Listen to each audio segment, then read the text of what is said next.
Today's day 28 of training to do a Murph. Today was a lower body leg day, so I just did some squats, 250 at, with a 20-pound backpack, and I went on a little run today. Took a little detour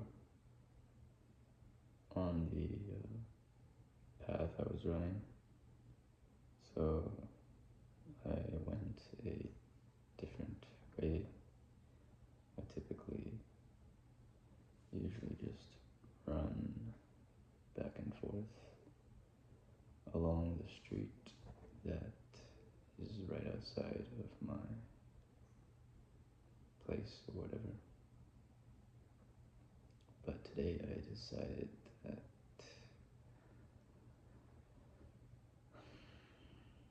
I just wanted to run somewhere different, so that's what I did.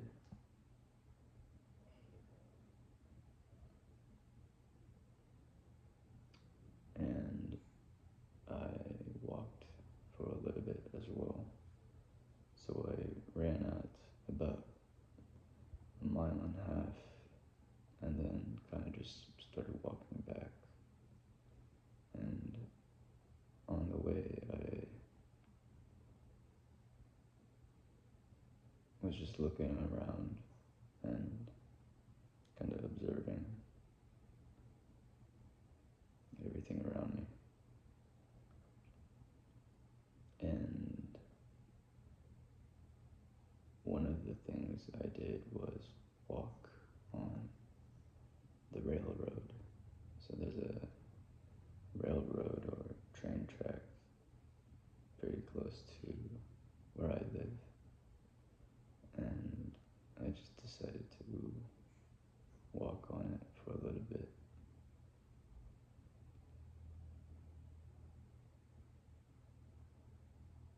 And it made me think about how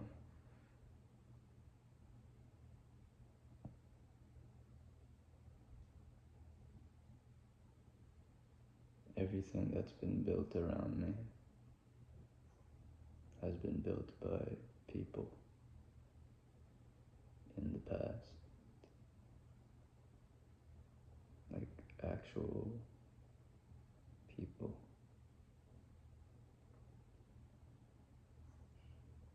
Who came out there, transformed the landscape, who cleared out the trees, who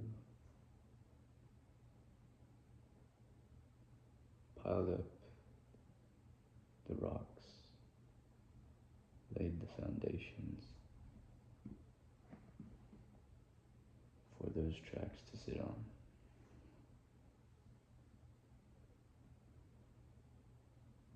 Who laid the planks, who laid the metal tracks, who hammered the little nails that hold the rails in place,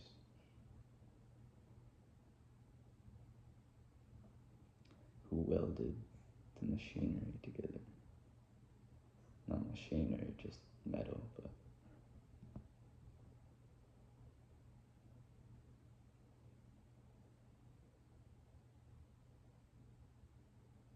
and they would do this for miles and miles. And there was this straight patch, like a very straight, long length of the railroad that I could just look at and see. And even though it went on for as far as my eyes could see, miles and miles, even what I'm aware of is so small and minuscule compared to the size and scope, of just a little railroad, just one in this small little town, just one small town of many. And I think I kind of thought about this and noticed this because it's not something you think about or observe every day. It's not normal. It's not commonplace. It's not something that I've grown used to, like just roads, the infrastructure of like a typical city. It's not just houses and cars and all these things that I've grown like used to seeing that kind of just exist without even a second thought from me.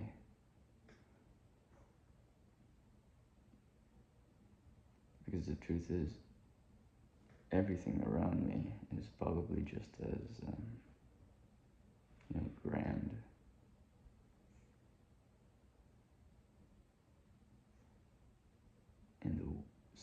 in a similar way to how I was thinking about how that railroad was built and laid out.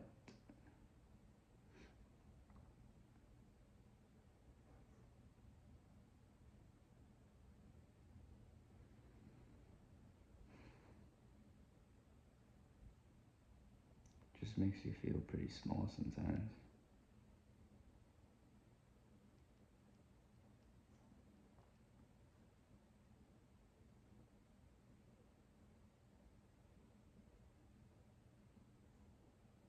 I feel like we forget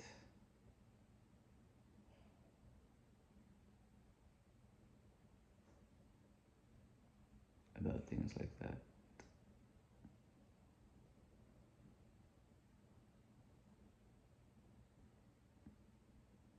About how interesting or cool or curious we could be about the world.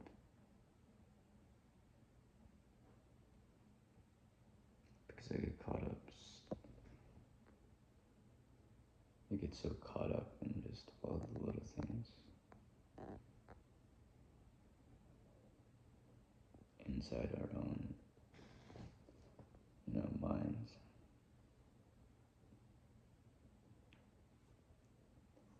With the things outside of us as well that distract us, that capture our immediate attention.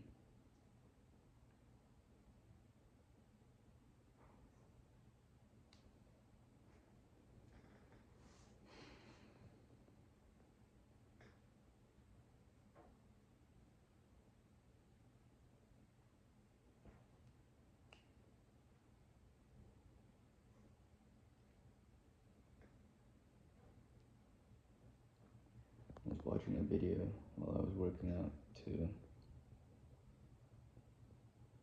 something about levels of consciousness, which I'll probably spend the rest of the day thinking about.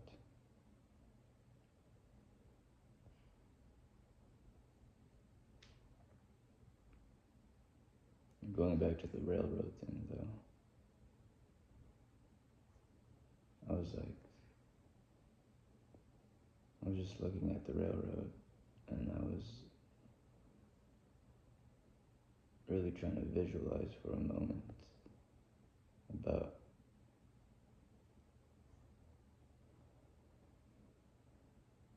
the people who built it, like trying to visualize and see the people laying down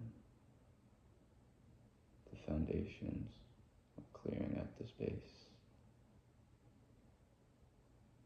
for miles and miles and miles.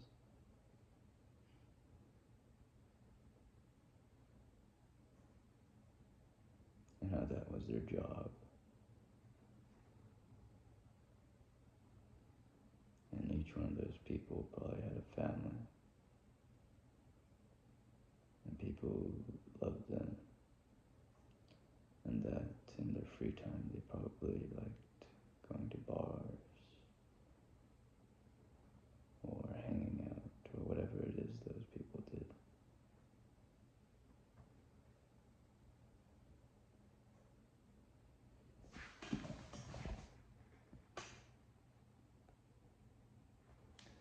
I guess I'm thinking about this so much because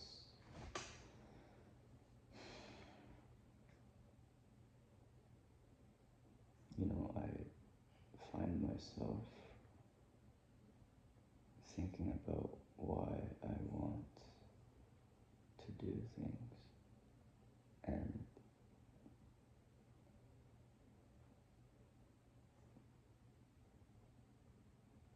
what it is I want to do. I feel like everybody obviously thinks about that, but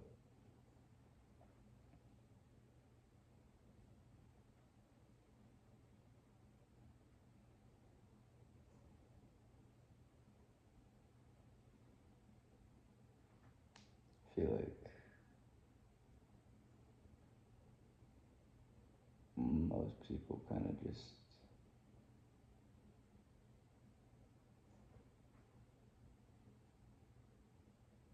go into this default state where they do what they feel like they have to do. And maybe some people like doing that, like doing what they're doing, and it's good for them, and they don't think about it any more than that. But then I'm sure there are a lot of people who also don't. It's just confusing, I guess.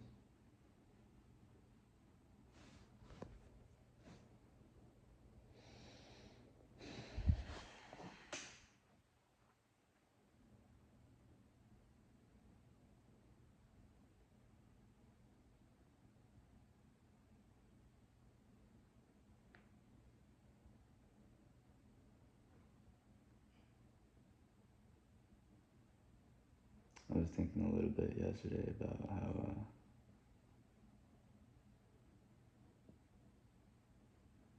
talking to a camera,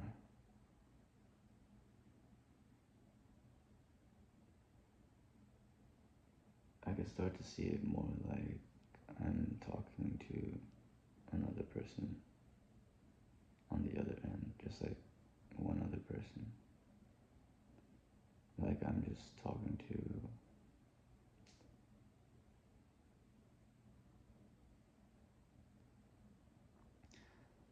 this imaginary figure right across from me, just about my thoughts and feelings or whatever.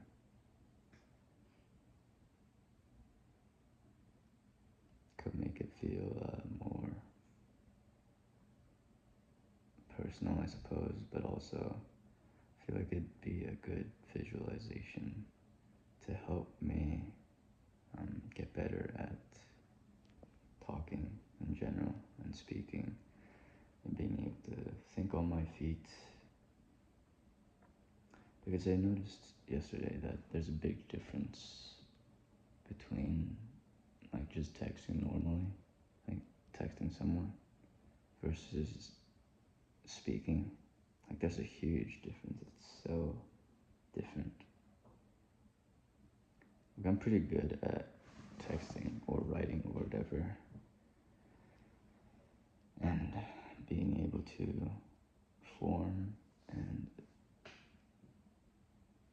think of ideas on the spot and type them out. But speaking is a whole different game. Like, obviously the pace is much more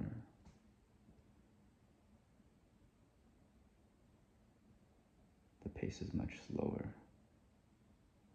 and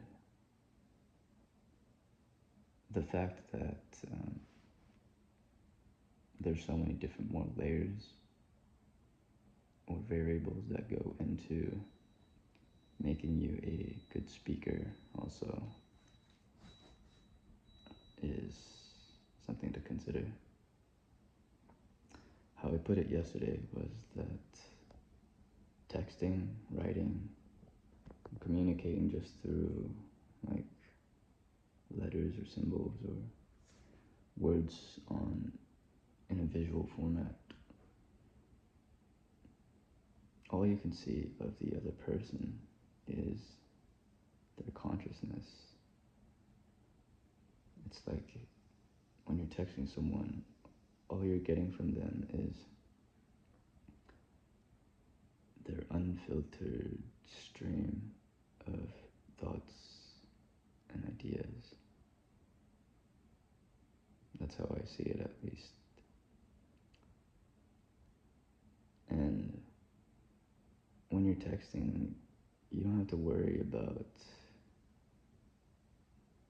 how you sound. You don't have to worry about your cadence and your tonality and your speech and rhythm and how the other person perceives your voice and how to capture and hold attention and so many other little things. That's not even getting into like your sociability and other variables that affect everything else, not just your speech. I guess you could kind of consider that speech just plays into a bigger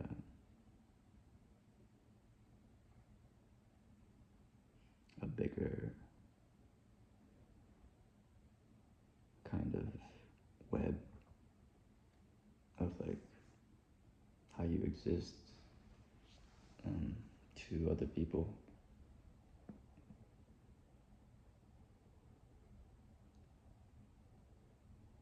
So like your body language, obviously, how you look, etc., etc. I mean, it's pretty obvious the differences between just texting, writing, and actually interacting with people.